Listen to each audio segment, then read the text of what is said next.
Histoire intéressante à lire. J'étais un roi et j'avais 4 femmes. J'aimais ma 4e épouse plus que toutes les autres. Je lui donnais de jolis présents et l'entourais de beaucoup de soins. Je la comblais de ceux qu'il y avait de meilleurs. J'aimais aussi ma 3e épouse. Je la présentais avec fierté au roi voisin. Mais j'avais peur qu'elle ne parte un jour avec l'un d'eux. Ma 2e épouse était ma confidente.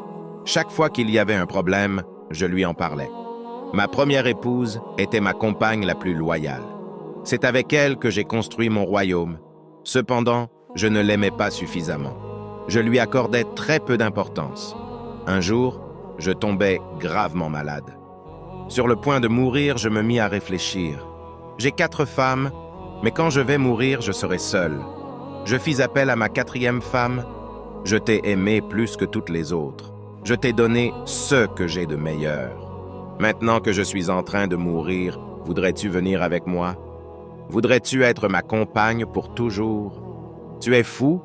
Demanda-t-elle avant de s'éloigner sans ajouter un seul mot. Sa réponse me pénétra douloureusement dans le cœur comme un couteau aiguisé. Je fis appel à ma 3e épouse. Je t'ai aimé toute ma vie. Maintenant que je suis en train de mourir, es-tu disposé à me suivre? Non, répondit-elle. La vie est trop belle. Quand tu seras mort, je vais me remarier. Cette réponse me surprit et me rendit davantage triste. Ma 2e épouse vint à son tour. Je suis toujours venu vers toi dans mes moments les plus difficiles et tu m'as toujours aidé.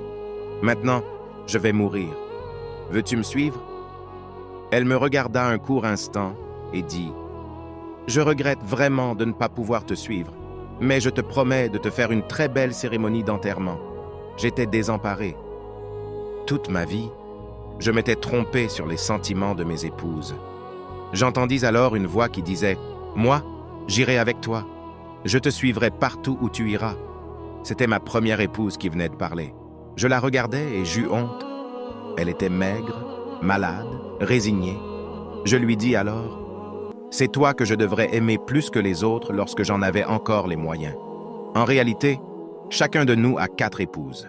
Notre 4e épouse est notre corps. Quel que soit le soin que nous lui apportons, il nous laissera le jour de notre mort. Notre 3e épouse est notre richesse et notre situation sociale. À notre mort, nous n'emportons rien avec nous. Notre 2e épouse, ce sont nos amis et notre famille. Ils sont d'un grand appui pour nous. Mais le jour de notre mort, tout ce qu'ils peuvent faire pour nous, c'est d'organiser nos funérailles.